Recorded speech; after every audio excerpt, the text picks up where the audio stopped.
Good evening, and welcome to the February 27th Planning Board meeting. This meeting will be broadcast live and recorded by Foxborough Cable Access. There will be a few people joining in by Zoom tonight that we know of. All that being said, Madam Planner, do your thing. Thank you, Mr. Chairman. So I'll do my planner's report, and then I will pass it off to Gabby because we've been getting a flurry of new activities recently. So she'll run through a couple of projects you're going to start seeing. We are still awaiting any word from the Attorney General's office or EOHLC regarding both the accessory dwelling unit bylaw and the MBTA communities bylaw. So we're still in a holding pattern there. I did pass along a couple weeks back that EOHLC let us know that our district application was complete, but they haven't yet given us the confirmation and the blessing that you've done it correctly. So. Do you consider that is it a concern that it's taking so long, or is this normal? No, this is this deadline was the deadline with the most affected communities, so they have a lot of different plans to comb through to make sure that everything is working out. Okay. So I'm not worried about it. I think it's just backlog. I am a little concerned that maybe potentially there could be some changes in the guidelines before we get our blessing, in which case we may have to go back to town meeting, but I'll worry about that when it happens. Is it your understanding, or have you heard anything that things are kind of being put on the back burner a little bit while this unfunded mandate issue is being explored? I have heard that the AG's office might be issuing some language shortly regarding how it affects their determinations. I haven't heard anything definitive, though, and I don't know what they're going to do with this. I do understand that a number of communities are going to be filing suit. Everything's up in the air right now. Right. Okay. Thank you. So we'll skip over the master plan for now. We'll have a discussion a little bit later on. We did submit an application for the bike path. We also submitted the recurring applications to the Massachusetts Gaming Commission for the tourism funds that we share with Rentham and Plainville. So we have another round of that in. The other, I didn't list it, but there is one other grant application that I'm hoping to submit, and that will be to the Mass Downtown Initiative for funding for basically landscape architect services to look at the central parking area in the common.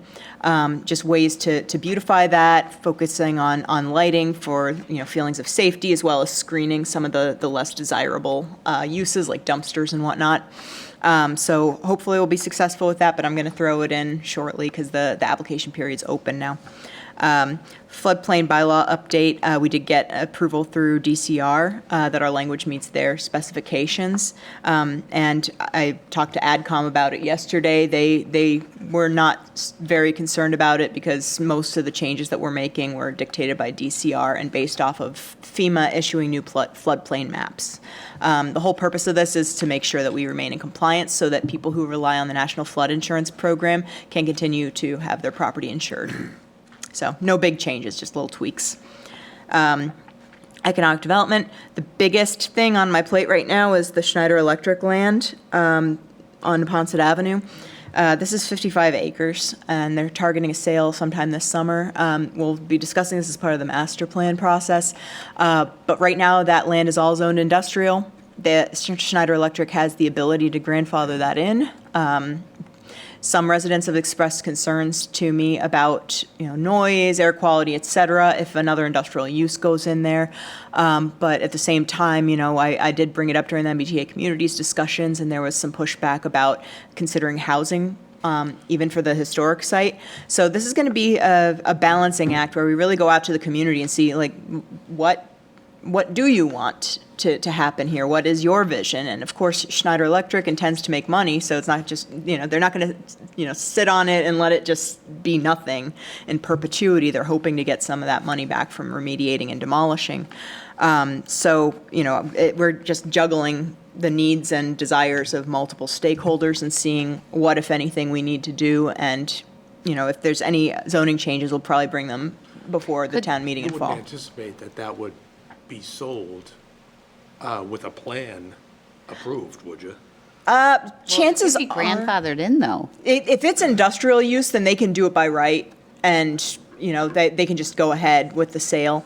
But if there's any kind of zoning change that needs to take place, chances are there will be a purchase and sale agreement that specifies that the sale won't close until that zoning change is received.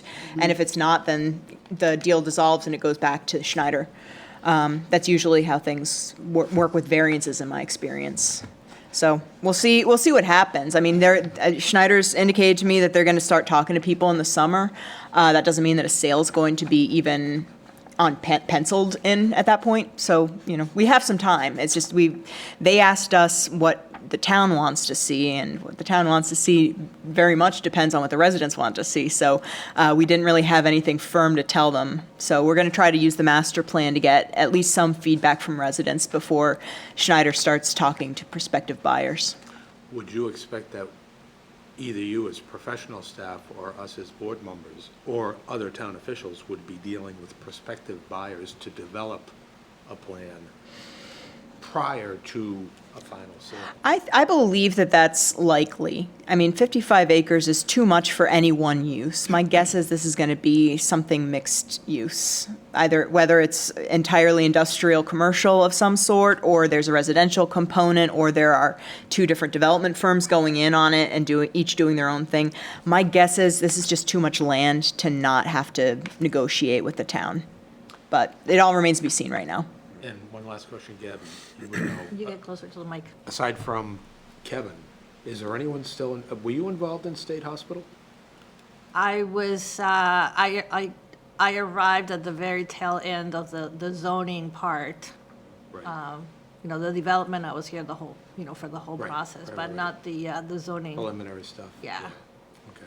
Because I think there's probably going to be some parallels there at this stage of the game. It's actually been brought up to us that might be a good model to follow by one of our residents. But again, that's one voice right now. We haven't really gotten the pulse of the community yet. Okay. Thank you. Scram has opened. Scott and I have both tried them out, and both of us give them a resounding 2 thumbs up. So if you're in the area for breakfast or lunch, I think they're open till 4 p.m. actually. So if you even want like an afternoon coffee, it's an excellent source for that. So I just wanted to plug them. Opportunities, the 131 Moore Street project, we were in the queue to get targeted brownfield assessment funding through the EPA. As of now, it's no longer available. We've been told that potentially could come back like late May-ish, but we're basically back at square one. Like, we were told that we would be highly competitive if and when it's brought back. So I would say don't rely on any funding for that project at this point, which means it's just going to probably continue to sit there in ownership limbo. State Hospital Auditorium is in legislative limbo still, so I have not heard anything yet from the legislature indicating that property will be released for other purposes than entertainment. And I already mentioned the MBDI application, so I think that we're ready to discuss the projects that are coming our way. So after a few weeks of really not much activity, we received 4 applications in the last 2 days. Wow. So we're going to be very busy. We received 2 applications from the Craft Group.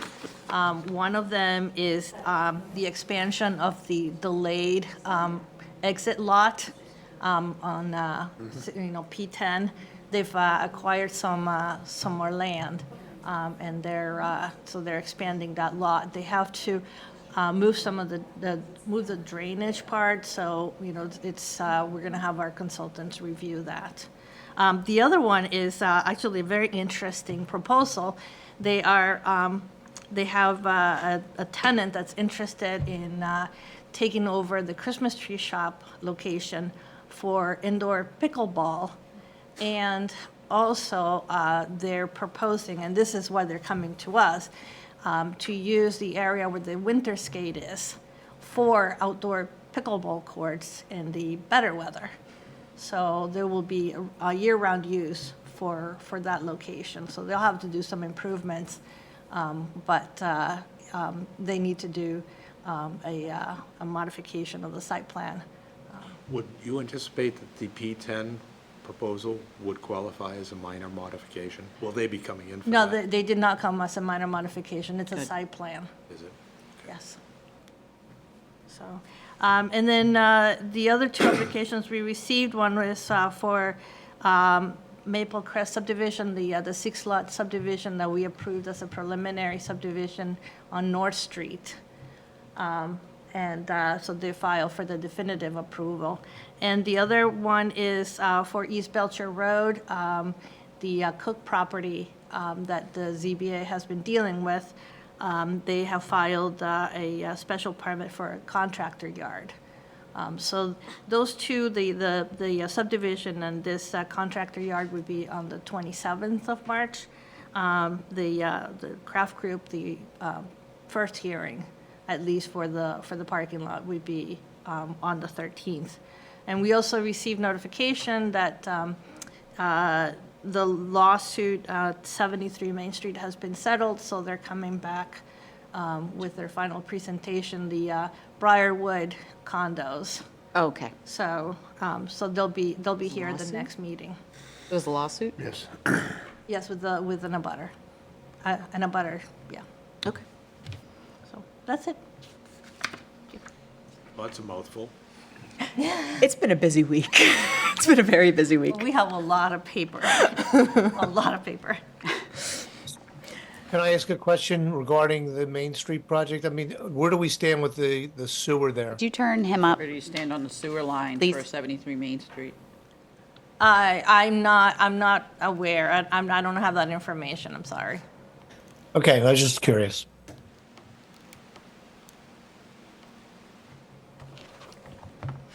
Okay, any other questions, or are you all ready for the master plan conversation? We're ready. I think Okay. we're ready. Very excited. Yep. So as you're fully aware, we've been engaged in this process for a couple months now with our consultants, Weston and Sampson. Sue Mara is here tonight from Weston and Sampson just to give an overview of the master plan. Some of what she's going to say is basic background information about master plans, and that's more for the folks that may be tuning in at home. But then, there will be a guided discussion around some of the major plan components. Sue, would you like to sit at this table? Sure, thank you. And just remember to click towards the back. Yes. Okay. Welcome. Thank you. Thank you very much. As Catherine said, we will start a little bit, big picture about what a master plan is, which I know everyone here knows what it is, but it's good practice to kind of think about it. And like she was saying, that if there's folks at home, it might help them get oriented to the process. So what is a master plan? This slide sort of talks a little bit about the different things that you can expect from it. The way I like to envision it, right, is that it gives you an idea of what your baseline is, right, where you are right now. And if you don't change anything, you can understand you can start here and then you end up here. But what the master plan does is allow you to think about what your vision is. So like maybe you don't want to be, in 20 years here. Maybe you want to be here. What are the lever points? Like, what are the things you need to do to change? Is it policies? Is it, grant funds for certain infrastructure projects that make that difference between just, continuing to go along as you are, which maybe exactly what the town wants. But, if it is something that's different from, where you're projected to grow, the master plan can help to identify those things. So I like my inverted triangle because it shows how the process is also supposed to work in terms of the vision being the overall idea of where you want your community to go, and then the goals. There's different chapters of the comp plan for land use and transportation and natural resources, and each of them will have goals that will support that vision. And then the policies and actions, sort of the same thing. Like each goal, there'll be some policies that are supporting that, and then there'll be some specific actions that support that too. And this, maybe should be inverted the other way because there are many more actions than there are vision. But the vision is the big important thing that has to be done initially. So, Like your inverted triangle. You like the, I know. We have been actually thinking a lot about like different ways to illustrate those things, like how we're like a tree, kind of the branch. But anyway, we went with the inverted triangle. So what we are doing tonight with the planning board, because this is one of the kind of important things, is to, look at, you did a master plan in 2015, and it was a really great master plan, and we want to test whether the vision and the goals from that plan are still what the town wants. So this first slide is the vision that's written in the plan, and it's not very long. So if you want to take a second to read through it, and you don't have to decide immediately. You can think on it a little bit, but we wanted to test this out and say, is this still the plan? Does it need to be updated at all? I think that, and we can talk a little bit about this as we're going through. You have sort of decided about your growth nodes, or sort of a defining factor from the 2015 plan that I think are going to continue on to this plan. And I think that being a little more intentional about, the reason those growth nodes are a good tool and a good strategy for the town is that they direct growth, but they also protect the rest of the town. So I might work with Catherine a little bit to see if we can work with the vision statement, not change it, but be a little more clear, about how the growth nodes are important to the overall strategy for getting to that vision. Okay. So these were the, four growth nodes that you had, right? This, again, you've seen these so many times, right? So I'm not showing you anything you don't know, but, we're testing out, right? I know that things have happened since 2015, and in talking to Catherine and in talking to the Economic Development Committee, there's been a lot of success doing the things that the plan set out to do. And I think that that's really important to document, because you want to say, like, we said we were going to do this, we used these tools and it worked. That's really important information. So I think we're going to go through these one by one, and I'm going to use the information from the old plan just to understand, because I think already from what we're finding out from doing our existing additions work is that a lot of things have changed. I don't know that you want to remove any of these, but maybe you want to tweak the specific strategy for some of them. We'll see.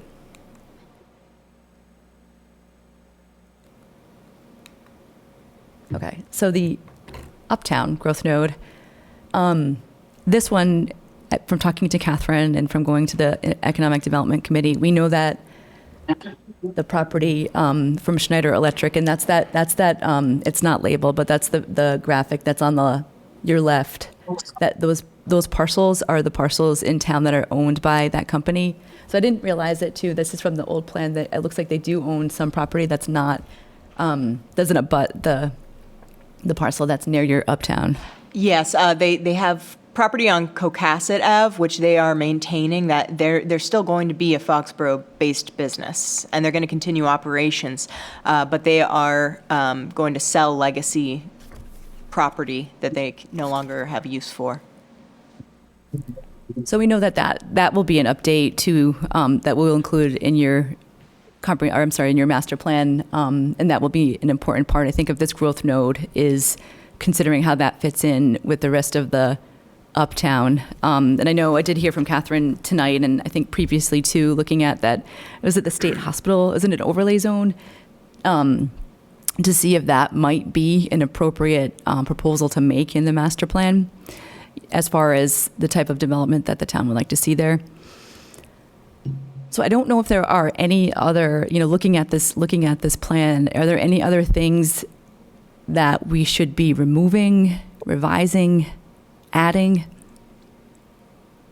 In the 2015 plan, it did talk a lot about the the trolley and the multimodal access, and it sounds like maybe that's something that is not going to move forward in this plan. Yeah. One would think. Okay.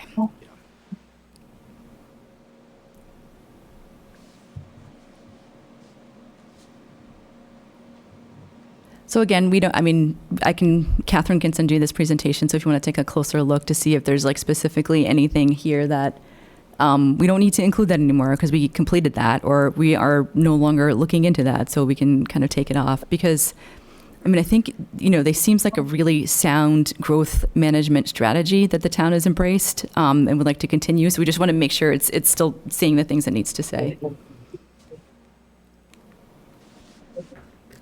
Sort of the same question here for this, like the stadium growth node. We will take off those references to the multimodal trolley for this plan, because it sounds like that's not something, we're continuing with. But are there any other updates, any additional development that has happened since then? Any, recommendations that we want to remove? Well, I think that area, as applicable also to Uptown, which you were just talking about, but in particular here, it's still a very dynamic and fluid area for us. You were just talking about that. And so I wouldn't think that would be something you would want to rate out of the strategic plan at this time. The growth node you're talking about? Yes. Yes, absolutely. I think the one thing that it sounds like we might take off is the references to the trolley. Yes. Yeah, but other than that, we'll keep everything else unless we're hearing from either the town or the board that we should. What do you guys feel about the boundaries for this specific growth node? Should it be constrained to what was in 2015? Should it be expanded a little bit, shifted in any way? Well, is that effectively the overlay district? No, it's not even as big as the overlay district. S1 goes north of Route 1, right? Are you referring to The pink- S1 the or? I'm just blob looking is at that the visual is what I'm looking Yeah. at. That's, The pink blob is the node, and that's pretty limited. It Oh, doesn't the even pink include the blob. southern Okay. portion of Patriot Yeah, Place right. where Hobby That is Lobby pretty is. small. then what's the dotted line? That was the trolley. No, the dotted Oh. line around. Top looks like the boundary to the town. Because there's. Oh, is that the yeah, town it is. line? Yep. That node's small. That was my thought, but I'd like to get your thoughts on like what would be a logical boundary for this node? I mean, I would think North Street on one side anyway, wouldn't you? North Street? All the way to it. Because, I mean, you've got, On the stadium Yeah. side? yeah, you've got the terminals there, and that, could be in play at any time. Yeah, that's very true. For your reference, Sue, the terminals building is an underutilized property. The Kraft Group owns it. They were using it for like film production. Oh, did that stop? But it's been underutilized since the pandemic. I think it is. So they are And I'm looking not into suggesting other that this You uses. is want a to plan expand it to for grab growth. that. I'm saying that. I So think that's an more excellent accurately reflect. point. Why doesn't the growth node go on the other side of Route 1? Or that side of Route 1? Where the parking lots are, I mean. To the east side, do you mean? Yes, no, To the north? across the street. Why doesn't Yeah, the- Route 1 is it goes like diagonally upwards. So on the other side is where it says reserve area north of Route 1 for campus-style development. Like, why isn't that part of the node? It could be. And just maybe staff can pitch in here, but I'm thinking that any area any property in this area that would be likely to be in play for development, I would think we would want to include, wouldn't we? Or am I wrong about that? I would agree. I mean, all that area right now is surface lots. Is it going to continue to be surface lots in the next 10 years? Probably. How about 20 years? It makes sense to start looking at it. How often do we do a master plan? I guess every 10? This one's been 10 years. Is that normal? For a lot of communities around here, yeah. It has a 20-year planning horizon, so it's intended to look forward at least 20 years, and doing it every 10 years. You mentioned an overlay zone. I mean, I don't know if it makes sense to see if do those boundaries maybe should match. There is a economic development overlay district, Okay. and it goes all the way to Bass Pro Shop on the southern side. And it does go north of Route 1. Yes, it does go north of Route 1, and then to the, but the limit is, the boundary is the train tracks on the north Is it? side. Yeah. I mean, does it make sense to just expand the growth node to match that? Well, I think Well, also I think the we're talking terminal's about a building- little bit beyond that. Oh, beyond Yeah. that, What okay. we're talking Okay, okay. At least that's what I was thinking. And I mean, the whole corridor of Route 1 is its own animal, and it's not particularly long here in Foxborough. Yeah. It's surprising how abruptly it ends within the town limits. So I don't even know, like, from my perspective, like, it wouldn't be a node so much as like a target corridor type of thing. But if you're They- looking at nodes, then I would say that what the board is indicating would be a pretty good Okay, boundary. okay. That's helpful, thank you. Honestly, I'm not sure exactly that pink area does a heck of a lot for us, Yeah. you know. Pretty limited. It At is least if we're surprisingly looking over the limited. next 10-year Okay. horizon.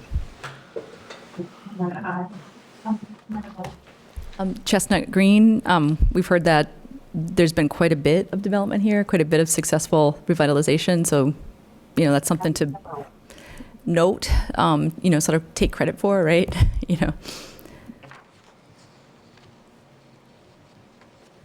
Poor trolley just keeps dying. Keep it, yeah, I know, we'll take that off. Was that a page thing? No, that was, Important Before thing. page. Yeah, it's before. Okay. So Sue, just for clarification, so you have Inventus in the Chestnut Green node? No, that's just pointing out the node is just Or the is orange, right? Investus in the Uptown node, sorry.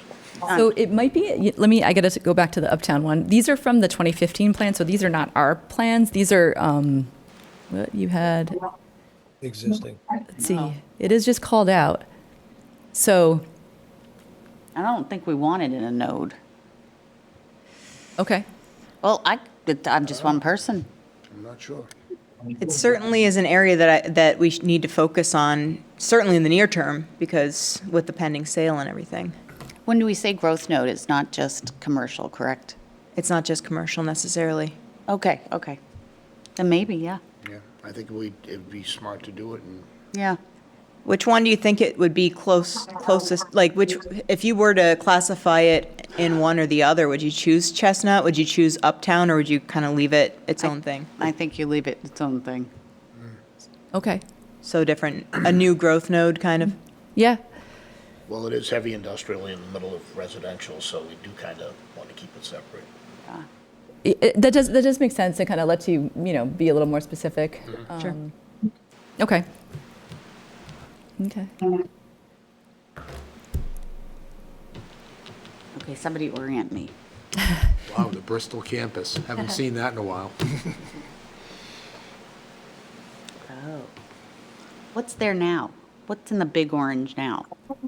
The Bristol campus, No, the oval. The growth where it says growth area. This is growth area? Yeah, what's there? Not much. Forest Crossing, isn't it? Yeah, yes. Okay, I just need to I have trouble getting oriented. So where would be the senior housing on that? Not Green at far. Walnut, Yeah, wouldn't it? It would be that corner, see where the four-leaf clover is? right. Yeah. Corner right above it, Is it the one above it? yes. Where it says, No, it doesn't say Foxborough anything. Plaza. Where it says Foxborough Plaza, but not pointing. No, pointing at the over this different- way. this way? I'll get up and point. Thank you. Where it's green? No, slow down. Oh, okay, I see it. Oh, yeah, you're right. Should one be there? Well, nothing's going to happen No. there now. So this one is sort of a little bit of an amalgam of some existing plazas.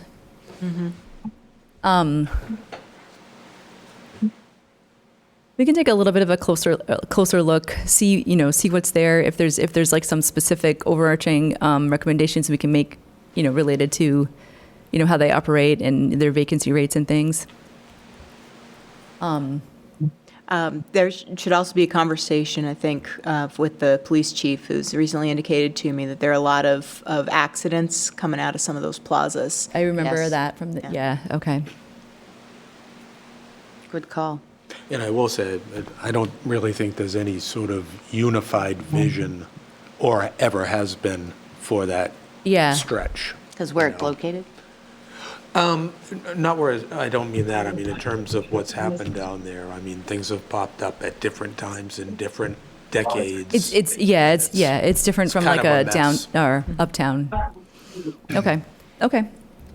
And it's also that, it finally clicked. The growth area, where it says growth area, that's where Meditech is and those industrial buildings. Okay. So that's- are And the pretty- hotel. Pretty underused right now, I believe. Yeah. Yeah, there are a lot of vacancies in there. Do we want to maybe focus on that area then, and maybe don't, necessarily include the rest of the plazas in this growth center? We don't have to decide right now. Just something Right. to think about. Right. Yeah, this is the first time you're seeing this, so. And I will send it out to all of you. Thank you. And then, outside of the growth centers, which are a really good strategy and overall like guidelines for how the town is developed and planned, are sort of those other chapters. And one of them is services and facilities. And we know like the big three are usually like the sewer, stormwater, water. We're aware of what's going on with the sewer. Our firm is also doing a study for the town related to sewer service and improvements through the lens of economic development along Route 1. We've shared the growth nodes with them. We've had a couple of meetings, and we told them what we were doing and what we're looking at, and we're sharing information back and forth, which is very, very helpful. And so sewer, water, stormwater, and then social services and emergency services. I did attend a department head meeting a few weeks back, and it sounds like the town has a lot of really great services that it provides for its residents. So I didn't know if there were any things that are sort of sticking out to you, the planning board, in terms of like community services and its the need for significant infrastructure improvements to sort of control land use or to spur economic development outside of the sewer that we're aware of and that we'll include in the plan. There's been a lot of discussions about the other side of town not having a fire station. I know that always comes up. I know it's so controversial over there. I mean, is that something we should think about? Yeah, absolutely. Within the next 20 years, that question could come up any number of times, so I think it is something that we should include. I'm not saying Tracy, I when you agree. when you It's say just, the I other think, a side of topic we need town, to what do you mean? discuss. Tracy, when you say the other side of town, where specifically do you mean? I'm thinking like Barton, Childs, Witch Pond Estates. Okay, thanks. We can certainly make a note that that this is an issue that the town needs to potentially think about. I know that there's like specific studies that you do to related to response times, and there's always the question of like, does it make more sense to do a I forget what they call it, but like working, Mutual aid agreement. yeah, mutual aid agreement with the other towns, right? To provide the services. So we can flag it, and we can note that the town will have to make some additional investigation or study on this in the next 10, 15 years.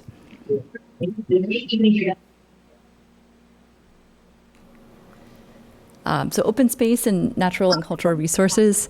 And so what we've seen so far from looking at the open space information that we have from the plan, the draft plan, and also just talking to people, it looks like there's a fair amount of open space in town. And even in 2015, they indicated that about 25% of the town is protected open space, which is, I think, a goal that the town had set previously, and you've met it. And so that's great.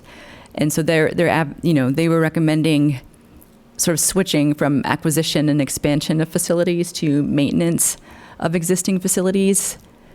I feel like, just from what we've heard so far, that might still be a true thing and something we want to move forward into this plan.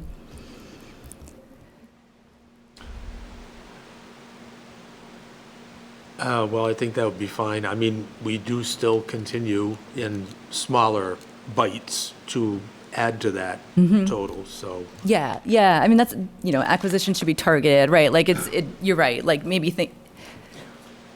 So what would be new targets for acquisition for additional open space then? Well, I think what we've seen here at the planning board is it's part of the, open space subdivision proposals and applications that when developers have an opportunity to build smaller infrastructure, they're more than happy to make that contribution.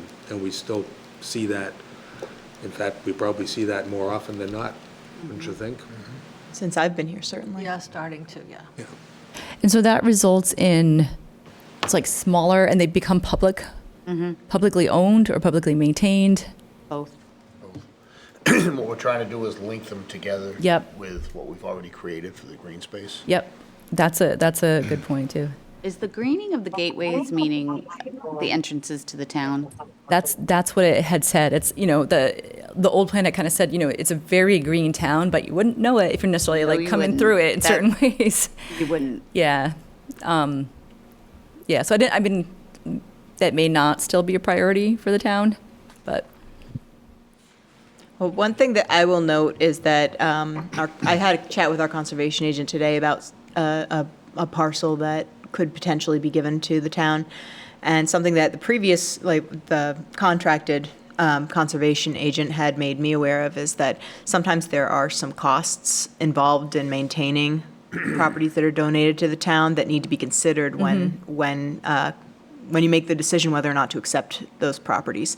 So if it requires some sort of, engineering of some sort to protect private properties around it, or if, you have some kind of agreement in place where you need to maintain mowing and things like that in certain areas, that may or may not be a good idea for acquisition, just depending on the cost to the town of maintaining that land. So both like capital, initial capital costs maybe, and then also continued operational costs. Maintenance, yeah. And so that's maybe something we talk about when we talk about your future acquisitions targeted. It would be nice to have like a series of criteria just for the Conservation Commission to discuss when they're trying to figure out whether or not to accept properties.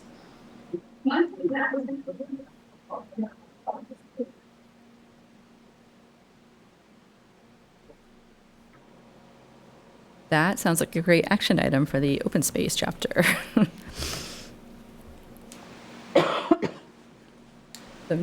Transportation, and again, this multimodal network that seemed to be very important in 2015 sounds like it's going to get removed from the 2025 plan. Can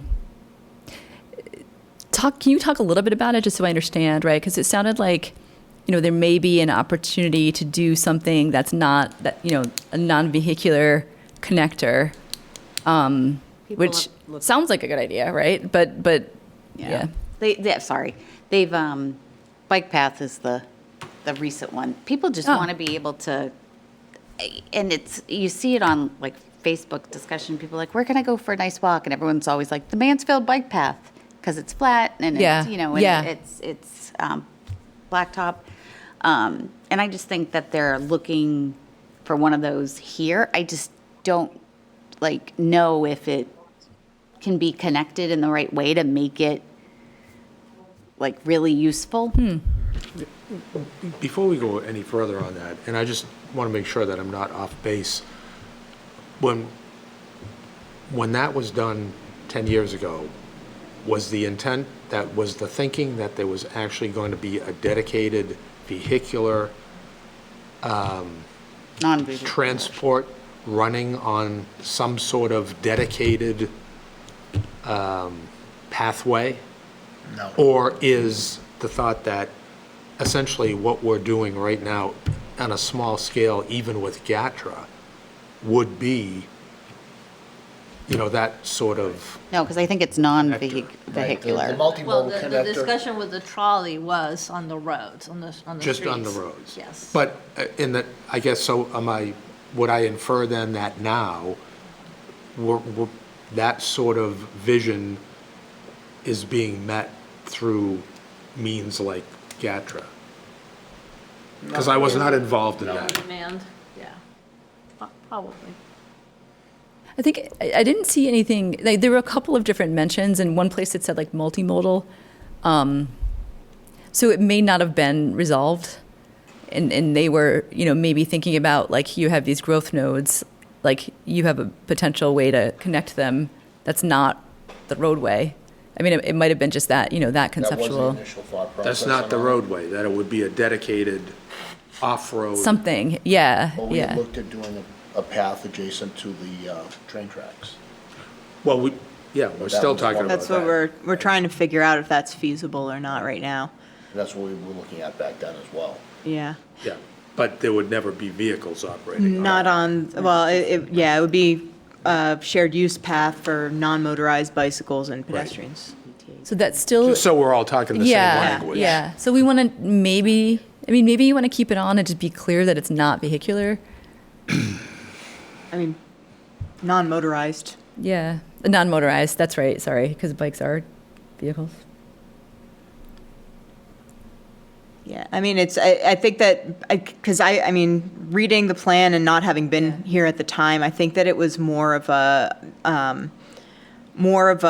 high-level observation Yeah. and desire, as opposed to Yeah. anything where there'd been a lot of specific thought about it. Well, I think also it was the thought that we wanted to bring, and I think it connects to the MBTA stop, is that we wanted people to be able to live here but not necessarily have to have a car, because they could commute into Boston and then come back, and then they could get around without necessarily a car, which I just don't think out here is realistic. It's not realistic. Yeah. The other two main things from the traffic section in 2015 were the maintaining the existing network, which is, that's pretty typical. And then traffic calming and complete streets. I saw a lot of like language in there about improving, like you were just talking about, like, pedestrian access in and around town. Yeah. There has been a lot of improvement around the common. Yeah, and so maybe it's not like maybe it's something that's a little more focused in certain areas, like the common.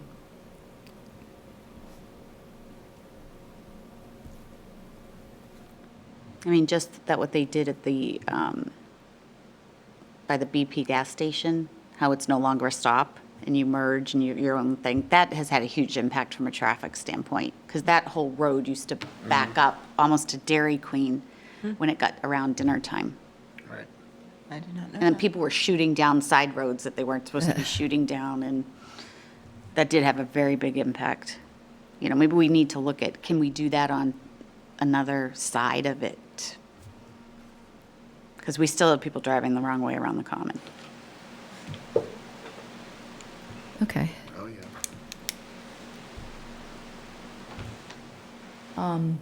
And those are all my slides from that I wanted to test from the last plan to kind of see, like, and I think I have a pretty good idea, and it is pretty in line, I think, with what we've seen so far from reading the old plan and doing the research on the existing conditions we've been doing so far and the meetings I've gone to with Catherine. So it's similar, not quite the same, with little tweaks. So we will we'll work on updating those for this plan. Do we have a sense of what the population was at the time we did the last one, and and if you don't know it off the top of your head, this isn't a test or anything, it'd be Yeah. interesting to understand. Yes, we can do that. I think the old plan and, a lot of plans will have it sort of like almost like population over time, right? So I think your old plan might have even had it since like 1970 to now. So we'll definitely, in this one, include, I think we've been pull pretty, that forward. in the last 5 years, I think it's been pretty. Now, how do we, with the whole MBTA community things, it's still hanging in the breeze right now. I mean, do we need to take into account that that may happen in the master plan? So you passed the ordinance at town meeting. We did. So I'm not sure what you mean by may. Well, it hasn't been should be- ratified by the I think it state. should be Okay. considered. Yeah. As we're progressing, just, seeing if certain things would be viable, but I don't think that it's necessarily the vision for the town in the next 10 to 20 years. Yeah, I just think we need to be prepared if we have to, Have to go back for whatever reason. if we have to go back or this whole thing actually goes forward. Yeah. Because if the whole thing goes forward and something is built, I mean, just public service, services to the town alone is going to have to be addressed. What's your timetable for this process and sort of the game plan for the process? Yeah, there's going to be a public meeting in June, and then likely another public meeting in September. And our plan is to have the plan completed before the end of the year. Okay. And so I can talk to Catherine about like when does it make sense next to come back to you, because we want to make sure if we're in front of you, like we're putting things in front of you that we've developed, for your feedback. We don't, so we're using your time wisely. So we can kind of talk about like maybe that happens again before the next public meeting. So. And is typically in this process or with this document, is zoning integrated into that, or?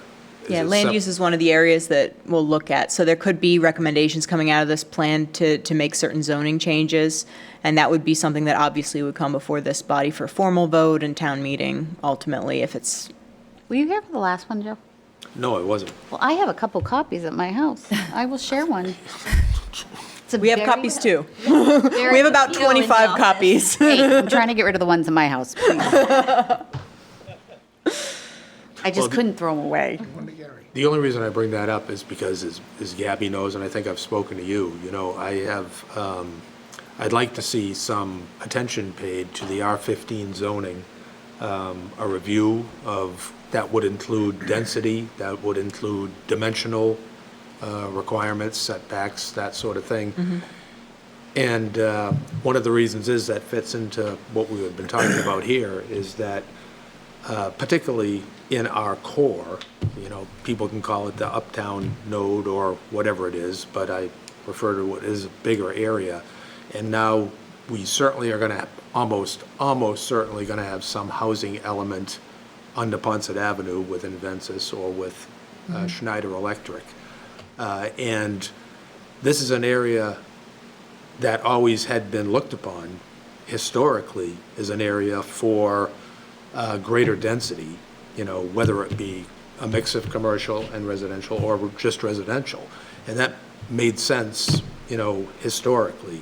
But now we don't have the greatest road access to these areas. And I just think that warrants, that kind of drives my thought that it warrants some attention.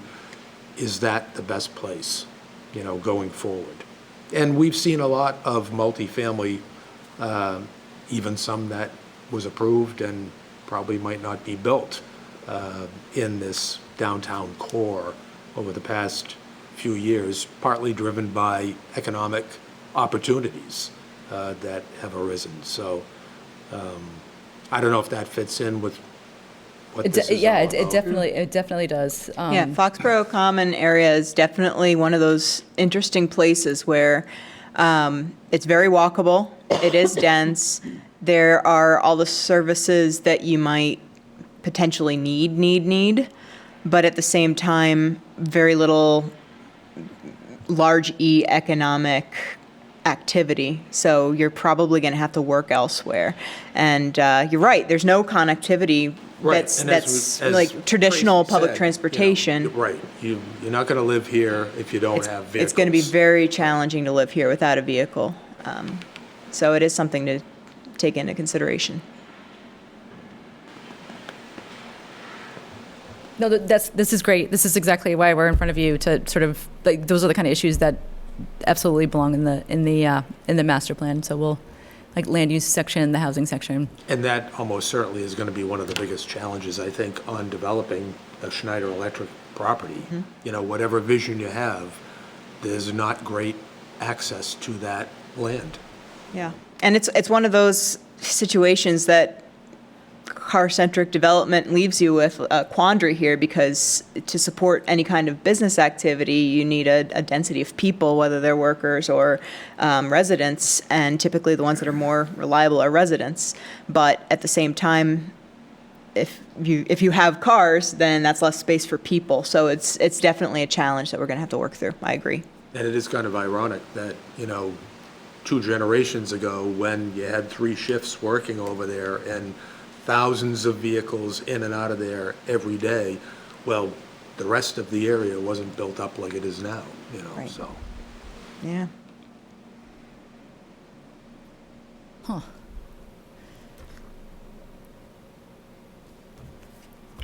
Well, that ought to give her something to think about. Yeah.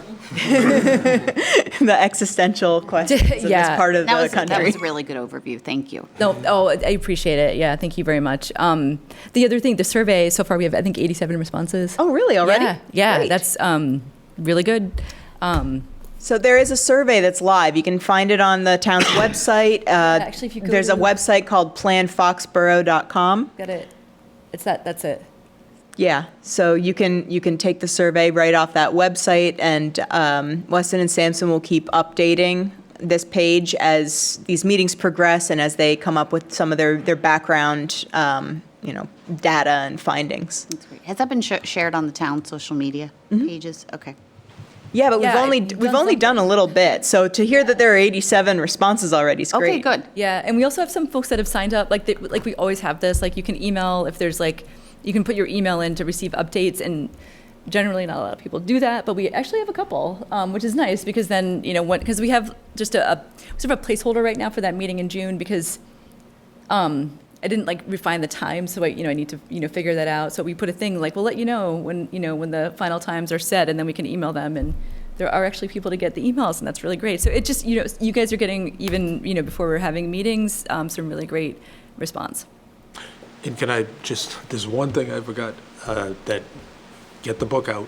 Get the Her red pen, I like the red pen. But, I couldn't you know, in remember. effect, with, it just came to my mind, with the adoption of the accessory apartment zoning, it effectively renders the whole town a multifamily zone. Yeah. Now, obviously, that would not be at densities that we would expect in our R15 district. Yeah. But still, it is true. Yeah. We've actually been thinking about this a little bit, and also the folks that are doing the sewer work are doing a similar or somewhat similar project in a different community, and they were kind of asking the same thing, when you're planning for sewer, now that you have this ADU, do you plan for twice as much? And you could. I mean, that might be overbuilding, but Yeah, but what we've seen so far, I mean, there's not I don't have a specific source of data, but again, we pay attention to this. What we've seen so far is that it's really expensive to build an accessory unit. So, and money's expensive right now, construction's expensive right now. In places where they've done it, you're not seeing a rush of these types of apartments because of the cost. Right. Of building them. So it's just but something that zoning's forever. I Yeah, mean, not yeah, forever, but yeah. it kind of is. I mean, it's not it's not all of a sudden there's and who knows, maybe eventually in 50 years, maybe you will, but it's not something that's happening quickly, because of the cost. So just for your reference, the first day that the regulations took effect, Scott got, I think he said 10 calls or something like that. Only one of those is moving forward because of cost considerations, because of misunderstandings of the regulations and what's allowed. Yeah. And a lot of people were basically trying to use it to build a whole second house as opposed to Yeah. a smaller Yeah. accessory unit. And they got pretty disappointed when they found out the size restrictions. So we're seeing interest, but we're seeing a lot of just casual interest that evaporates as soon as people really understand. Yeah, the floodgates are not concept. open, right? It's trickle so far. But you're right, it is something to consider, right, in terms of your, your build out and your infrastructure needs. Thank you. Cool. And it's not even 8 o'clock yet. Oh, that's good, have right, to that's wait good, that yeah. No, All right, you don't. Thank you so much for your Thank time. you very much. That was a great Glad you presentation. came in, thank you. Sue. Make a motion to Please, adjourn. yeah, let me know. Catherine has my information. If you think of anything else, or you want to add something, or, anything. Thank you. Okay. Make a motion to adjourn. I'll second that. All in favor? Tracy, aye. Oh, Jeff, aye. Ron, aye. Gentlemen? Gary, aye. Gary, aye. Kevin, aye. Okay. Motion is unanimous. Party's over, let's go home.